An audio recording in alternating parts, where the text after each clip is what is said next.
Happy Friday, folks. Good to see you. We've made it through another week of this challenge, right? Hopefully, everybody is continuing to stay the path and stay the course, social distancing, doing what you need to do with washing your hands, sciencing, right? That's what we're talking about every day here from the Wow Pals and from this museum. We're doing our best to make sure that we are providing you and continuing to provide you with the most amount of resources and things that we can to give you some decompression time, right?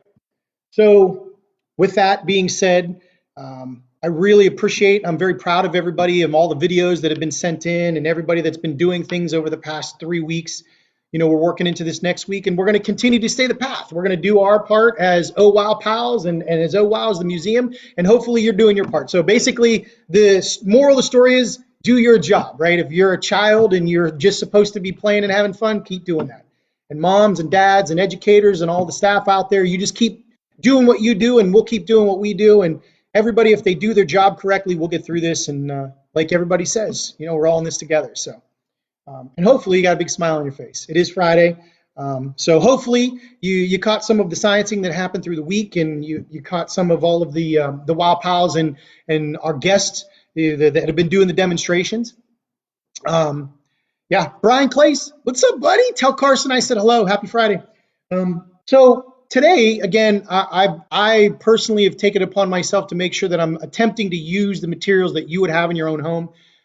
If we're doing demonstrations and we're talking about, you know, utilizing food or things of that sort, just know that nothing is being wasted. We're doing the best we can to be resourceful. So if we're using eggs, those eggs are being eaten. If we're peeling oranges and apples, we're using those as a demonstration, but then we're using them in an apple pie, or we're, you know, popping that orange in to get some vitamin C. So just know that we're doing our best to be resourceful, and hopefully you're doing the same thing. So today, if you caught the news this morning, I did a little demonstration on Newton's third law. And, you know, we were talking about, you know, every action has an equal and opposite reaction. And, you know, Newton has a lot of wonderful laws. And I think what I wanted to do was kind of sort of stay true to that. So we're going to talk about air, because it's all around us. And it does some wonderful things for a lot of transportation, right? So if you've ever flown in a plane or, you know, planes rely on air. Okay, so let's see who Rocky's in the house. Happy Friday, Rock. Good to see you. It's not a Jerry Garcia, Brian. This is actually, and I'm glad you noticed this. This was one of the last school trips that took a trip here to Oh Wow physically. I'm sad to say that we haven't been able to house any children in the museum, but I wanted to give a shout out to this particular group of children. They were able to make an apron for me. Number one, I forgot my apron, but this is going to be serving as the apron probably for the future. I like it because it has all the children's hands on it, and you know, if we all use our hands and we work together, then we become better people. So thank you to the school group. You know, obviously they had a good time. You know, Miss Lands and Miss they chokes me up a little bit. I miss the kids, so they did a good job. So I appreciate that little tidbit there. All right, so let's get on with what we were talking about and what we're going to talk about today. All right, let me see if I can get this fixed. All right. So one of the neat things that we do at Oh Wow is we do two types of programs. We do in-house and out-of-house programming. So obviously the out-of-house program has become virtual, which is what we're doing right now. We had in-house programming that we would bring schools in, and we would do programs that centered around things like avionics and air.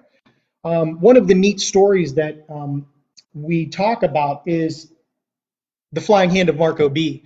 And this is specifically designed for pre-K and kindergartner classes. So I'm gonna reference a lot of what we do on the website today. Let me see here. So what we've been providing to the schools is curriculum-based content. So if you go to that educator tab or that teacher tab, it'll give you curriculum-based content for your students. Now, it might be a pre-K or a first grade class, but the standards are there and the programs are there. And then, obviously for the families, we'll do a demonstration today and I'll walk you right through it. It's a very simple demonstration, but it sort of plays off of this story. So one of the things I wanted to mention was we read a story to the children, and I think it's very important that we encompass all of the amounts of resources that we have. If you're reading a story, talk about that story and what that story has to play into the demonstration. Obviously, if we're talking about Flying Hand to Marco B, I'm not going to ruin the story for you. Go on, get it. You can get it digitally. You can get it at Barnes & Nobles. But it's a wonderful story. It talks about Marco B and how he uses his hand and the surface area of his hand to make a glider. And we talk about gliding and flight and really cool stuff. Speaking of, if you move into a higher grade, when we talk about curriculum maybe for the 2nd to 4th graders, we get into things like avionics. And who better to, kind of kick that conversation off than, Bessie Coleman, who was the first African-American woman that was to become an airplane pilot. So if you get an opportunity, read about Bessie Coleman. She did some wonderful things. And quite frankly, I think when we talk about Orville and Wilbur Wright, she has to be in the conversation as well. So obviously the curriculum is a little bit different for the 2nd and 4th graders, but we're still playing on the same terminology: flight, lift, drag, and we're talking about airplanes. Okay, so Marco B, go get it if you get a chance. Read it digitally. It's a great story for the little ones. Do some soul searching and see what you can find on any airplanes, and then go look up Bessie Coleman because she's an important figure in history. Okay, so when we talk about Marco B, we talk about gliding and flighting, and we talk about certain things in our world, right, that use air to get us off the ground. Okay, so gliders, we all, and I would encourage you as a teacher and as a family and as a mom or a dad, or, bring these pictures out, look up things, find things in the sky, get out this evening or get out this, look up in the sky and look at things that require air to get us around. Okay, so obviously a glider, that's a great picture to see, right? Look, another glider, but this glider has an engine, right? So this helps aid this glider to get into the air, right? What about an airplane, right? And I have one over here. I don't think you can see it real quick, but obviously here's my little airplane with one little propeller blade, okay? Right? So this airplane uses this long wing and its propeller blades to get into the sky, right? Helicopters do the same thing, and that's going to play an important part in today's demonstration and lesson. So we're going to make a paper helicopter. Very simple thing by simple materials that you have in your own house, all right? Blimps. Now, blimps use a little bit different. They use the air around them, but they also use gas. Now, there's a gas inside this that helps keep the blimp in the air. What gas is that? I don't know. You got to tell me. Go do some searching, right? How about, not so many things that are mechanical, but how about animals? Look at our eagle. Eagles can fly because of this wingspan. Look at the wingspan on this eagle. Large wings, small body. It's able to get lift off the ground because those wings are so big. How about there we go. How about an ostrich? Can they fly? They have huge wings. No, they really can't fly, but they do glide across the ground. They were able to get off the ground a little bit. Their bodies are too heavy, okay? The ostrich's body is way too heavy for it to get off the ground, but its wings are big, so it has a tendency to get off the ground a little bit and glide across, right? How about penguins? They fly? No, but they glide across the ice, don't they? Now, they have flippers, but they look like wings, but they're much smaller than their body. And if you notice, like their flippers are much smaller than their body. Their bodies are huge. There's no way a penguin could get up in the air, unless maybe he had a parachute or he was on a glider, right? What about a flying squirrel? Most of us have never seen these, but because the squirrel has the capability of flight, because I'm going to say it right now, it has a lot of surface area. Look at all of the surface area on this flying squirrel. He can catch air, and it's used as a defense mechanism. So if there's a predator trying to eat him, okay, he has the ability to go from one tree to the other because he can glide or he can fly from tree to tree using all of this surface area, all right? How about a flying fish? I just saw a program yesterday on National Geographic, and it talked about these particular fish. Again, defensive mechanism. They swim through the water, and then when a predator is chasing them, they use their wings to fly out of the water to disorient that fish that's chasing them, okay? Some of them can fly up to 100 meters. Ooh, that's crazy. But then this is the animal I wanted to reference the most. most of the children, when we're doing this educational programming, they look at this and they say it's a seagull. Well, it's not a seagull. It's a different type of bird. It's called an albatross. Now, an albatross is an important bird in what we talk about in our verbiage because it literally has the largest wingspan of any bird. Okay, and it has the capabilities of being able to glide over the ocean for miles and miles and miles and miles without taking breaks because of this long wingspan or surface area. Okay, so a lot of our things in the world, and again, the story with Marco B plays off of that gliding and surfing through the air, right? Gliders, okay? This is a balsa wood glider, okay? Now, most of you may not have balsa wood at home, but the reason why the glider can fly so well is because of the fact that it's light, okay? And it has a lot of surface area, right? A lot of surface area. Now, this is a balsa wood glider. When we do the program with Marco B and we do schools, okay, and we go out, the kids are able to make gliders just like this. Now, this is a styrofoam glider. Now, if you notice on my first glider here, it had a little metal tip on it, right? The metal tip served as a little bit of weight, which adds to the capability of it being able to fly. Whereas this glider, if you test it out, it may not fly as well. And there's a reason why it doesn't fly as well, okay? But I'm not going to give you the answer. It all has to do with the amount of weight that's on this airplane or put onto this airplane. Now, there's a plastic piece that's missing from this. It's a choking hazard. We don't include it in the package. For the little ones, we don't want them to eat it. But I will reference either having the teacher or the family install that plastic piece on the tip of the airplane and seeing the difference and modifications that happen when you fly it without the tip and when you fly it with the tip, okay? So there are so many things on the internet now, and I will reference going to the web and finding every amount of resource that you can to give your child or your group of students or your families every amount of resource to be able to search. So you can download, a little sheet that talks about the parts of your glider, and you have the wing and the vertical stabilizer and the horizontal stabilizer, and these help the glider fly and carry its flight through the air. But I will say, there are so many modifications. You could do this so many different ways. Today, again, I always keep referencing being able to utilize things that you have in your own home. And I'm going to do the best I can to not use anything that you don't have. So all I'm asking you to do, okay, piece of paper, paper clip. Now, if you don't have a paper clip, okay, you can use a penny, anything that has a little bit of weight to it, because that's going to make a difference when we make our paper helicopter. Now, if you search the internet for paper helicopter, you're going to come up with, there's a billion different designs. This is a very simple one that's very, very easy. You're going to teach your children how to use a ruler, how to measure. So you need a piece of paper, a ruler, a marking device, and a piece and a weight, a penny or a paper clip or something of the sort, okay? Nothing extreme, okay?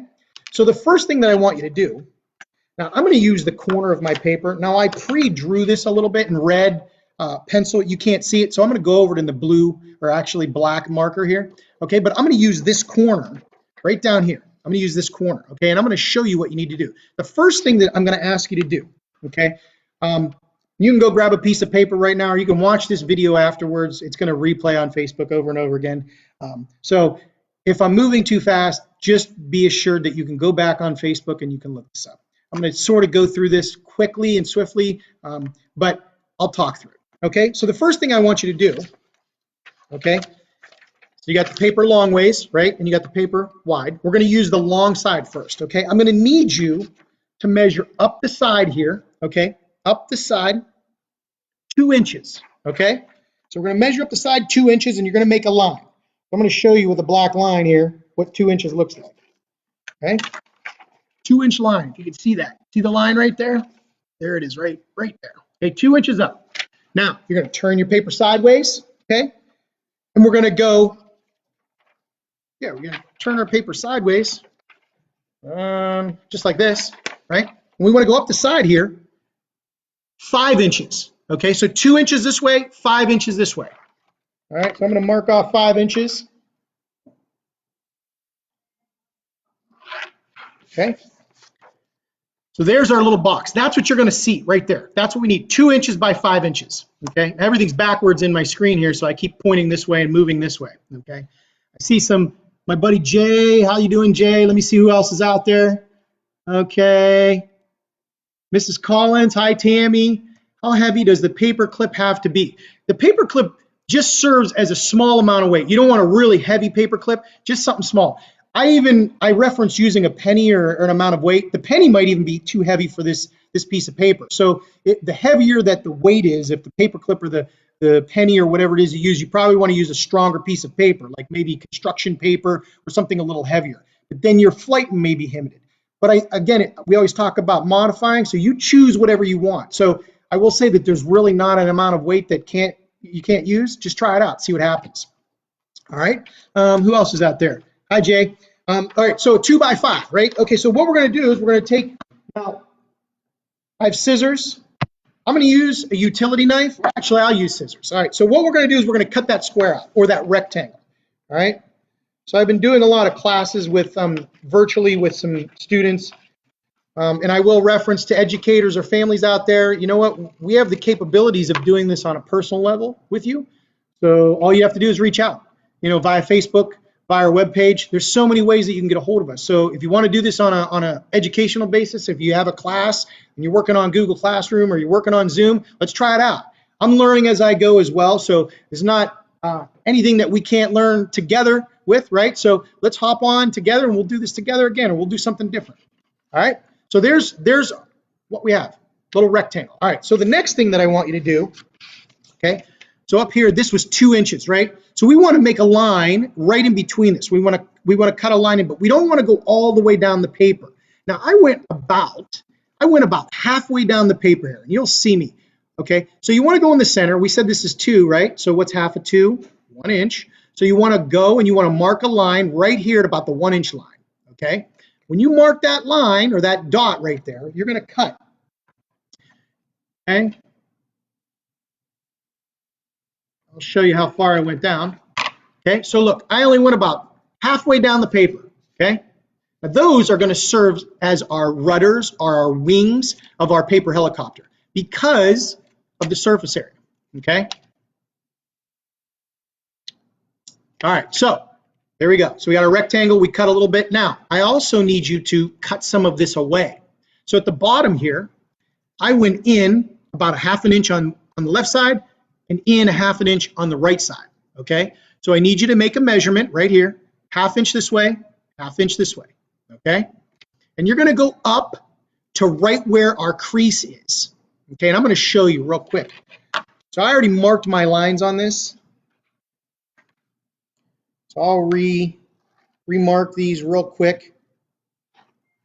And again, I always reference letting the children utilize the ruler, showing them what 1 inch is, showing them what half an inch is, right? Normally I would reference the metric system, but some of us don't know the metric system. That's fine. All right, so we got our flaps right there. And then I marked off, look, half an inch this way, half an inch this way. And we need to cut that out. We don't want that. Now remember, you don't want to go all the way over. So before you start cutting, let me show you what it's going to look like. Went in about a half an inch. Okay, one side's gone. Go to this side. This side's gone. Okay, so look, that's what we got. So we got our flaps and we got our bottom piece. That's all that this is. It's a piece of paper. You cut it, you made some measurements, and you've literally got your helicopter right now. Pretty simple experiment with just a piece of paper. Now, I'm going to go back to my man, Billy. So Billy said, how heavy does the weight have to be?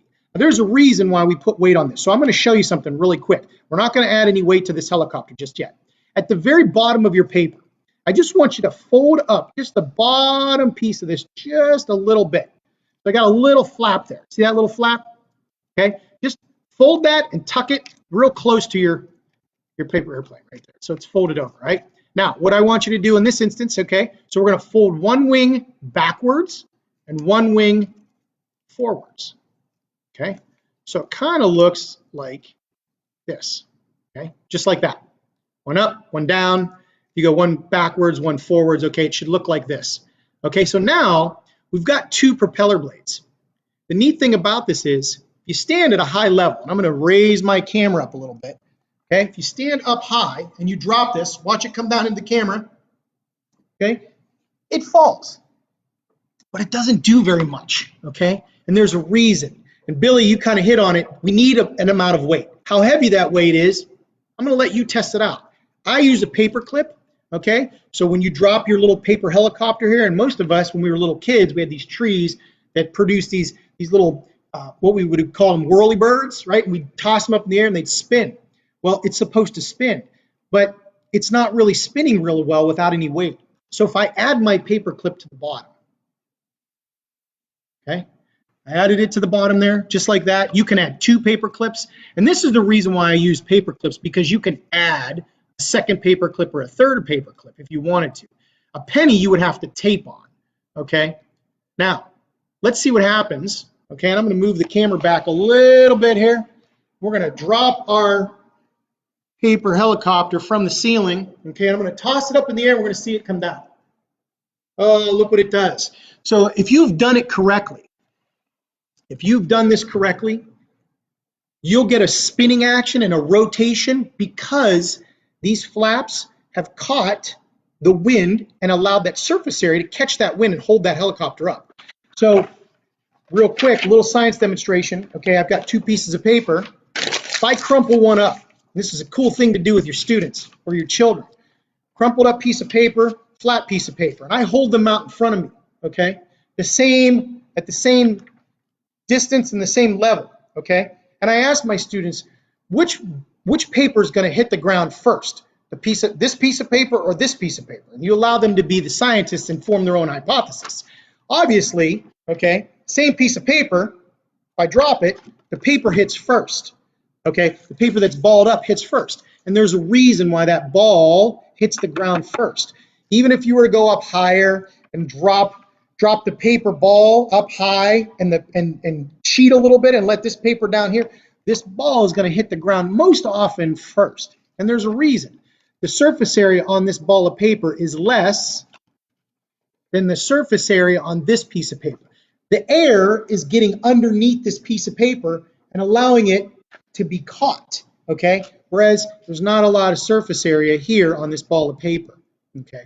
It's all about surface area. And I'm going to go back to my story here. When you talk to your students about Marco B and the flying in, that's the whole premise of this story is he gets into space and he's allowed to get up into space, and it's because of the surface area on his hand. It allows him to glide and lift into the air. But to get back from space, he has to do something different. Now, I'm not going to ruin the story, but we sort of walked through it here. That is pretty much this whole entire lesson. It's about flight, it's about lift, it's about utilizing things in your own home. You don't need a lot of materials for this, kids. You don't need a lot of materials for this, parents. This is a really simple experiment to do, and you could do it outside. And Bill, I will say, use different types of paper, use different types of weight. You can do this however you want to do it. There's really not a wrong way. There's a more effective way to do it, but test it out, modify it, choose your own methods, choose your own paper. I think that's the greatest gift we've got here. So hopefully you enjoyed this lesson. I know I haven't had the capability of blowing things up or deconstructing something, but I really enjoy getting involved with the students and the families now on a more intimate basis. Hopefully you're still sciencing at home. If you go to our Facebook page and you go to OWOW's website, make sure that you share us, you like us, and most importantly, support us. We're doing the best we can to support all of the collaborations that we've built ourselves upon. I think working together as a community is the most important thing in times like this. Just keep reaching out to us, keep posting those videos, keep sciencing, hashtag, more wow, hashtag sciencing at home. Any way that you can get your hands on any of this reference, this material, it's more power to you. We miss you dearly, but I will say we're going to be here. And when the doors open, I'm going to have my hands, if it's an air 5 or it's a dap or if it's an elbow or if we just got to just say hello to one another and just wave, whatever it may be. I'm just looking forward to that day when those doors get a little choked up. Those doors from OWOW are open, and we get to see each other again, and we get to play at OWOW, and we get to explore, and we get to utilize this museum for what it was intended to do, and that's provide you with the best edutainment and the best resources here in the greatest city in the world, Youngstown, Ohio. I miss you. The Wild Pals miss you. The museum misses you, but we have not forgotten. Like us, share us, support us. I will see you Monday morning. You guys have a great weekend. Do some sciencing outside. And most importantly, it is Easter weekend. Have a happy Easter. To my daughter, happy birthday, Reese. Tomorrow's her birthday, April 11th. So hopefully we're going to be one of those virtual birthday parties and, have fun with Grandma and Grandpa and Papa and Nani over the internet. But she's going to celebrate birthday with us. The most important people are family. So it was good seeing everybody. I hope everybody enjoyed themselves. Thanks for being here. Hi, Kim. Ken. Alex says he has, Ariel, hi. I miss you. Renee, good to see you. Hi, Beth. Again, we'll come to you if you can't come to us. We're here. Happy Friday, everyone. Good seeing you. Talk to you soon.